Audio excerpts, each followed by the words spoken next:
آپ نے پاکستان مسلم نون باقاعدہ طور پہ چھوڑ دیا؟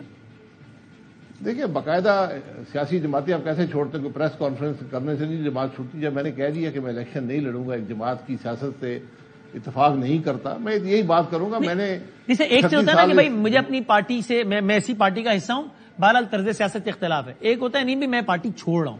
آپ کس کیٹیگری میں ابھی؟ دیکھیں جب آدمی الیکشن میں حصہ نہ لے، جی اس کا یہی مطلب ہوتا ہے کہ وہ پارٹی کے ساتھ نہیں ہے. تو اگر جو اگلی سیاست ہے اس کا میں فیصلہ الیکشن کے بعد کروں گا. لیکن وہ جو بھی ہوگی وہ نون لیگ کے پلیٹ فارم سے ہٹ کے ہی کچھ ہوگا نا؟ نہیں، ہاں اس پلیٹ فارم سے ممکن نہیں. تو مطلب نون لیگ کا پلیٹ فارم علی چوک پہ چھوڑ دیا نا، باقی دوسرے پلیٹ فارم کا چناؤ کریں گے. وہ کوئی نیا پلیٹ فارم ہوگا یا کوئی ایگزسٹنگ پارٹی جوائن کریں گے؟ نہیں، ایگزسٹنگ پارٹی تو میں کسی سے اتنا متاثر نہیں ہوں کہ اس پہ حصہ لے سکوں گا. سیاست جو ہوئی تو کسی نئے پلیٹ فارم سے ہوگی. سیاسی جماعت کی ایک ضرورت بھی ہے جو ایک بہتر فکر رکھتی ہو، سوچ رکھتی ہو، صلاحیت رکھتی ہو. تو کوشش کریں گے انشاءاللہ جو اس میں آپ کنٹریبیوٹ کر سکیں انشاءاللہ اس میں کنٹریبیوٹ کریں گے. نئی جماعت کس میں؟ یعنی اب آپ میاں محمد نواز شریف صاحب کی لیڈر نہیں ہیں؟ دیکھیں لیڈرشپ میاں صاحب کے ساتھ 35-36 سال کی رفاقت ہے. ہم نے ان کو لیڈر مانا، ان کے ساتھ چلے. یہ بدقسمتی ہے کہ میں آج اس سیاست اتفاق نہیں کرتا جس کی حامل آج مسلم لیگ نون ہے. تو میں اتنی بات کرتا ہوں، نہ اس سے زیادہ کوئی بات ہے، نہ کوئی خفگی ہے، کوئی ناراضگی ہے. اور ان نٹ شیل وہ کیا طرز سیاست ہے نون لیگ کا جس سے آپ کو اختلاف ہے کہ وہ یہ کر رہے ہیں اور یہ مجھے سمجھ نہیں آتا؟ میں نے جو بات کر دی اتنی بات، اس سے زیادہ نہیں کروں گا. اچھا اور یہ بتائیے جب حکومت میں تھے، یعنی کہ آپ سے مراد جب آپ پاکستان کے وزیر اعظم تھے حکومت کے سب سے بڑے عہدے پر، تب جو سسٹم تھا اس سے آپ متفق تھے یا تب بھی آپ کی حکومت دکھاوے کی تھی، اصل اقتدار کہیں اور تھا؟ نہیں، دکھاوے کی حکومت ہوتی تو میں اس میں کام نہ کرتا. حقیقت یہ ہے کہ ہمارا ملک کا نظام مکمل طور پہ آئین کے مطابق نہیں چلتا.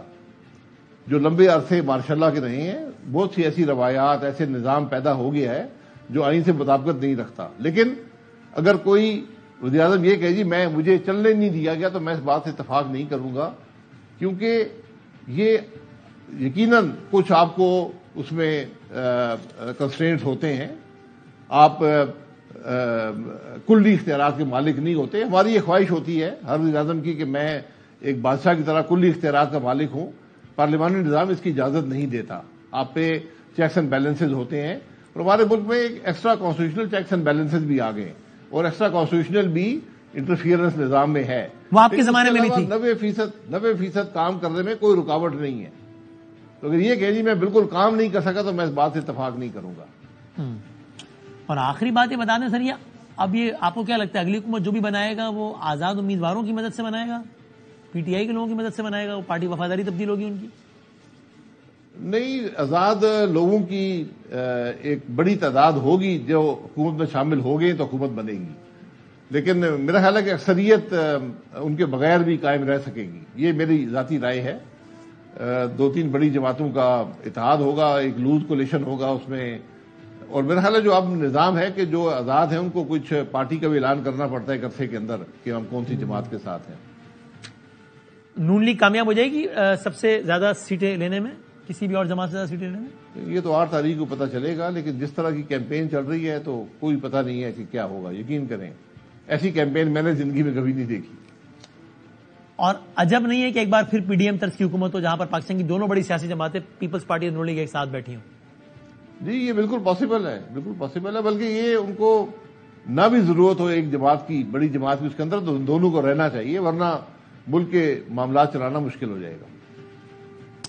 Thank you very much. اور ایک آخری بات ہے شاید خاقان صاحب، ایک آخری بات نہیں بتایا جانے سے پہلے، یہ جو ابھی جو انٹرویو دیا تھا آپ نے جگنی صاحبہ کو، اس طرح اس کے کلپ دیکھ لیں پھر مجھے ایک بات بتا دیں. میں دکھائیے گا. یہ سب لوگ باتیں کرتے ہیں، میں نے ہمیشہ یہ بات کہی ہے کہ یہ جو فلیٹ ہیں جو ایون فیلڈ والے ہیں، یہ ان کے والد نے لیے تھے 1991-92 میں. اس وقت سارے جو ہوتے تھے کاروباری آدمی تھے وہ یہی کرتے تھے کہ یہاں پیسے دیتے تھے، وہاں پیسے مل جاتے تھے. جی اور کوئی طریقہ نہیں تھا. کوئی طریقہ نہیں تھا. پوری پاکستان یہی کرتا. جی ہاں. دنیا میں ایسے ہی ہوتا. تو یہ ان اے وے یہ منی لانڈرنگ کا اعتراف نہیں ہو گیا شاید خاقان بھائی صاحب؟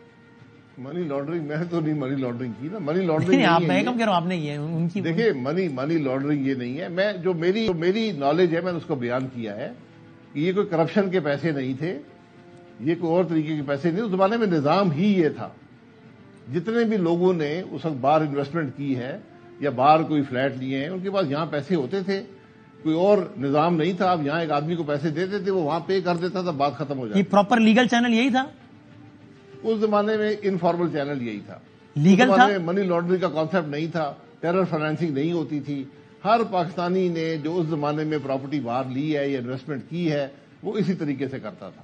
اس کو آپ اچھا سمجھیں برا سمجھیں، میں جو میری نالج کو ذکر کر دیا، کیونکہ میاں نواز شریف صاحب پہ کرپشن کا الزام لگتا تھا. یہ کرپشن کے پیسے نہیں تھے. ان کے والد صاحب ایک کاروباری شخصیت تھے، بڑے کاروباری شخصیت تھے، اور جہاں تک میری نالج ہے یہی نظام تھا جس وقت ہوتا تھا. ہنڈی کا نظام جسے کہتے ہیں، ہنڈی کہتے ہیں جسے ہم نا، جی ہنڈی کہتے ہیں جسے.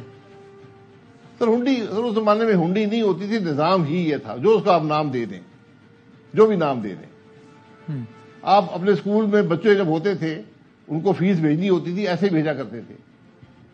آپ یہاں پہ پیسے دیتے تھے، وہاں پہ پیمنٹ ہو جاتی تھی. یہ اس زمانے میں بہت اسٹرکٹ کنٹرول تھے فارن ایکسچینج کے اوپر. And sir apart from this also generally speaking, آپ میاں صاحب کو فائنینشلی کرپٹ، یہ تو آپ نے اسپیسیفک بات کی، جنرلی بھی آپ سمجھتے ہیں کہ انہوں نے فائنینشیل کرپشن نہیں کی ہے؟ نہیں جی، میاں نواز شریف کے بارے میں یہ گواہی دے سکتا ہوں کہ میں نے کوئی فائنینشیل کرپشن ان کی 36 سال میں نہیں دیکھی.